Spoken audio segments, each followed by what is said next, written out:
Assalamualaikum warahmatullahi wabarakatuh. Perkenalkan, nama saya Fasya Aura Rahman dari Fakultas Keguruan dan Ilmu Pendidikan Program Studi PGSD. Di sini saya akan melengkapi tugas ujian tengah semester saya, yaitu tentang problematika siswa usia sekolah dasar. Oke baik Kak, sebelum lanjut ke pertanyaan, boleh perkenalan terlebih dahulu? Boleh. Halo, saya Faradila, biasa dipanggil Farah. Oke baik Kak Farah, izin ya Kak untuk mewawancarai terkait problematika siswa usia sekolah dasar. Jadi menurut Kak Farah sendiri, apa sih masalah umum yang sering terjadi yang sering dialami oleh anak sekolah dasar? Untuk yang sering dialami sama anak sekolah dasar itu sih biasanya adalah kayak konflik sama teman-temannya, terus motivasi belajar yang kurang, kayak gitu sih paling. Jadi beberapa anak SD tuh suka ada yang kayak malas belajar tuh karena yang motivasi belajar kurang sih dari lingkungan itu sendiri kayak gitu. Oke, selanjutnya bagaimana sih pendapat Kak Farah soal anak SD yang suka bertengkar dengan teman-temannya gitu? Kalau menurut saya itu tuh hal yang wajar ya, karena kan namanya juga masih sekolah dasar pasti sering bentrok sama teman-temannya.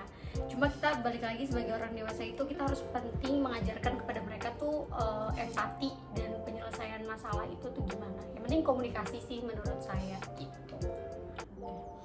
Terus hal apa aja sih yang biasanya bikin anak SD tuh suka males banget buat belajar?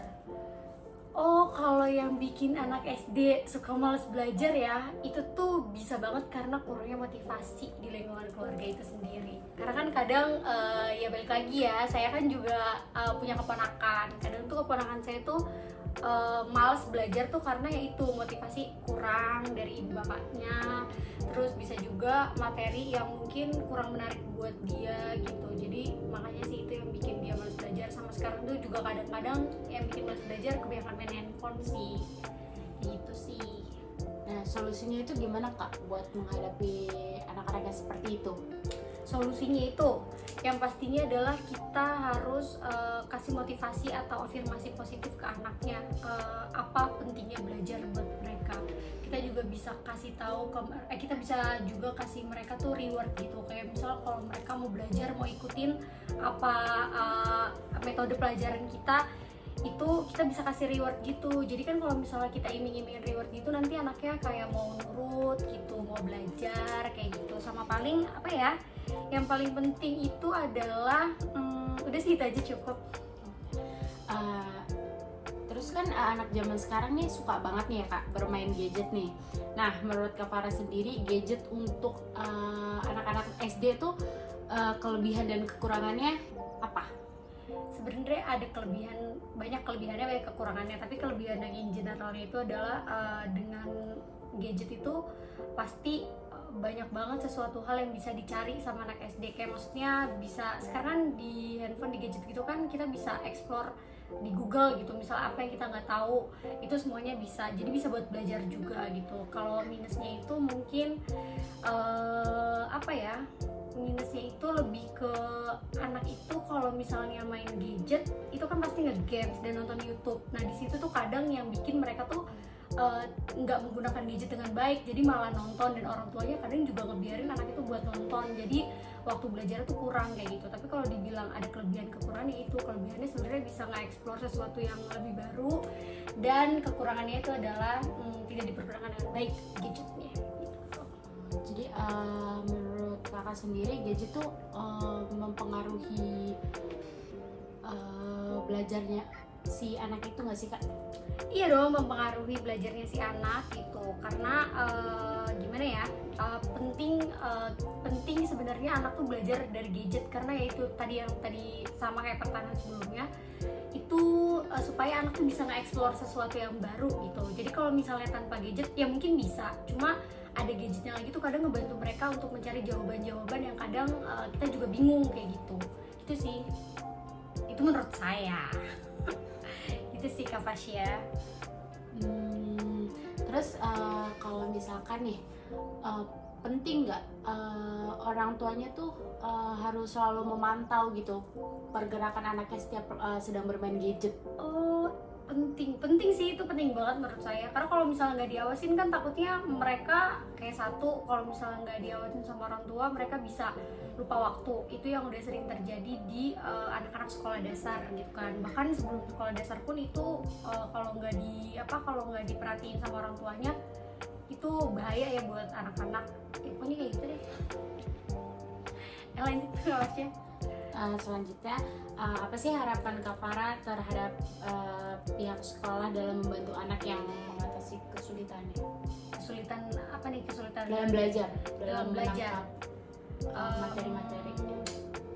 Ngebikin ini sih, ngebuat sesuatu atau metode pembelajaran yang lebih asik. Kayak maksudnya pembelajaran itu kan sekarang nggak cuma pakai buku, tapi kan juga bisa lewat animasi atau misalnya lewat kayak ya tadi maksudnya balik lagi ke gadget gitu, maksudnya bisa lewat YouTube misalnya. Pokoknya bikin metode pembelajaran sekreatif mungkin yang bikin anak-anak tuh nggak bosan, bisa pakai audio gitu, nggak cuma kayak visual aja gitu, atau misalnya ya boleh visual sama audio gitu. Yang penting bikin anak-anak tuh kayak ngerasa nyaman aja sih, maksudnya seneng aja belajar gitu, nggak bosan cuma ngedengerin si ibu bapak gurunya ngomong doang gitu. Paling nggak kasihlah dia kayak video, maksudnya video yang short gitu atau apa kayak. Berarti nggak cuma hanya pakai metode ceramah ya Kak? Betul. Terus pendapat Kak Farah jika ada anak yang mengalami stres atau kesulitan dalam pelajaran? Kalau kayak gitu balik lagi sebenarnya dari lingkungan itu sendiri harus diberikan motivasi ya, apalagi di lingkungan keluarga atau lingkungan sekolah itu. Jadi dari lingkungan keluarga tuh motivasi dari orang tua tuh penting banget. Kayak orang tua harus ngasih tahu pentingnya anak itu belajar di sekolah dasar tuh kayak apa gitu buat masa depannya gitu. Terus habis itu kalau dari lingkungan sekolah, guru sama teman itu juga biasanya kan akan ngasih motivasi buat anak itu supaya dia tuh nggak stres gitu. Maksudnya kita bisa healing, maksudnya healing tuh dalam artian ketika kita belajar kita kan nggak muluk-muluk apa-apa, maksudnya kayak dalam seminggu full tuh kita nggak muluk-muluk belajar terus gitu kan. Jadi maksudnya motivasi yang lain tuh kayak misalnya bisa jalan-jalan sama temen kayak atau apa kayak gitu, gurunya ngasih ceramah apa kayak gitu yang maksudnya bikin anak itu enjoy lagi sih, nggak stres gitu. Karena kan kadang stres itu kan berpengaruh dari tekanan juga. Nah itu dia, ya itu pokoknya si guru-guru itu harus bisa deh motivasi anaknya supaya nggak bolot anaknya gitu sih menurut aku. Ada nggak pesan yang mau disampaikan buat para guru, terus para orang tua untuk lebih apa ya, bisa memotivasi anaknya sih? Silakan disampaikan Kak pesannya Ya untuk semua orang tua dan guru, sabar dalam menghadapi anak-anak yang gak mau belajar, terus berikan motivasi ke mereka, sama paling yang penting itu adalah komitmen kita sebagai orang tua sama sebagai guru sih, ngajarin anak tuh kayak gimana, kayak gitu sih. Oke, baik Kak, terima kasih banyak karena sudah meluangkan waktunya untuk diwawancara sama saya. Saya mau ucapin terima kasih banyak dan mohon maaf kalau misalkan masih banyak kekurangannya. Udah cukup sekian, kurang lebih mohon maaf. Wassalamualaikum warahmatullahi wabarakatuh. Baik, di sini saya akan menyampaikan pendapat saya tentang hasil wawancara yang sudah saya lakukan bersama Kak Farah sebelumnya, yang membahas tentang problematika siswa usia sekolah dasar. Oke, kalau dilihat dari hasil wawancara saya bersama Kak Farah, banyak banget masalah yang sering muncul nih teman-teman di sekolah dasar, terutama yang relate banget sama realitas sekarang gitu. Jadi ada beberapa masalah yang paling sering kejadian. Yang pertama itu ada kurangnya minat belajar.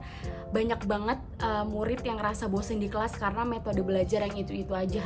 Terus apalagi kalau misalkan gurunya cuma ngajar satu arah tanpa interaksi, tanpa ngajak muridnya tuh berinteraksi gitu. Jadi gurunya tuh asik ngejelasin sendiri, padahal muridnya tuh nggak tahu nih apa yang dijelasin sama gurunya. Jadi kita sebagai calon guru sebisa mungkin harus bikin metode pembelajaran yang bisa bikin anak muridnya tuh tertarik gitu, yang bakal bisa diterima dengan baik di kuping dan tidak membosankan kayak gitu. Terus juga ada kurangnya dukungan dari orang tua, karena kan gak semua orang tua bisa dampingi anaknya saat belajar ya. Entah itu sibuk kerja atau emang nggak ngerti nih materi pembelajarannya apa gitu. Jadi anak sering ngerasa sendirian dalam belajar gitu. Karena sering banget tuh orang tua zaman sekarang selalu apa-apa menyerahkannya kayak ke sekolah, padahal anak tuh butuh banget motivasi dari orang tuanya gitu. Terus habis itu penggunaan gadget yang berlebihan, ini tuh sering banget terjadi sih, karena banyak banget anak SD zaman sekarang tuh udah megang HP sendiri teman-teman. Kalau nggak diawasi, jadi mereka bisa lebih fokus main game atau scroll medsos ketimbang belajar itu. Karena kan orang tua zaman sekarang kayak yang nggak mau ambil pusing ya, jadi ketika dia rewel ataupun lagi tantrum kayak yang ya udah dikasih HP aja biar nggak tantrum gitu. Padahal kita sebagai orang tua harus bisa punya banyak cara untuk tidak menerapkan hal-hal seperti itu ke anak kita gitu. Karena kan sosmed zaman sekarang, sosial media tuh kayak jahat ya teman-teman, maksudnya nggak 100% positif, pasti ada sisi negatifnya gitu. Jadi kita bisa mungkin sebagai orang tua kalau misalkan emang anaknya lagi bermain gadget, sebisa mungkin harus diawasi ya teman-teman, karena kalau misalkan tidak seperti itu ya takut kejadian hal-hal yang tidak kita inginkan gitu. Terus abis itu ada kedisiplinan yang rendah. Anak-anak tuh sering banget telat ngerjain PR, terus ribut di kelas, terus jadi sering bikin problem gitu di kelas. Terus kadang juga karena aturannya nggak tegas dari gurunya dan kurang banget motivasi atau bimbingan dari orang tuanya di rumah gitu. Itu juga faktor dari lingkungan sih, entah itu lingkungan keluarga ataupun lingkungan sekolah gitu. Kalau misalkan emang di lingkungan keluarga seperti yang udah Kak Farah jelaskan, dia butuh banget motivasi dari orang tuanya gitu ya. Sebisa mungkin orang tuanya tuh harus benar-benar bisa ngajarin anaknya untuk dapat menyelesaikan masalah sendiri gitu. Dan apa ya, dan kalau bisa tuh orang tuanya gak lepas tangan gitu untuk selalu menasehati anaknya gitu. Terus habis itu kalau di lingkungan sekolah juga sebisa mungkin gurunya tuh tidak langsung menghakimi anak tersebut gitu. Harus bisa diajak ngobrol dulu kayak kenapa kenapa bisa melakukan problem seperti ini gitu. Jangan langsung dimarahin atau dikasih hukuman, karena anak zaman sekarang ketika seperti itu akan makin melawan teman-teman kayak gitu. Mungkin itu aja pendapat yang bisa saya sampaikan.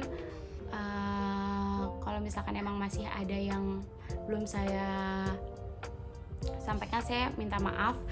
Terus juga ini ada pendapat satu lagi, yaitu bagaimana jika saya menjadi praktisi sekolah, dan bagaimana sebaiknya tindakan yang dilakukan pada masalah yang sering terjadi di sekolah dasar. Jadi saya sebisa mungkin harus menciptakan lingkungan yang kondusif dan suportif, supaya anak-anak tuh ngerasa nyaman, terus semangat, dan tidak ngerasa terdistract gitu loh. Oke, kurang lebihnya mohon maaf. Wassalamualaikum warahmatullahi wabarakatuh.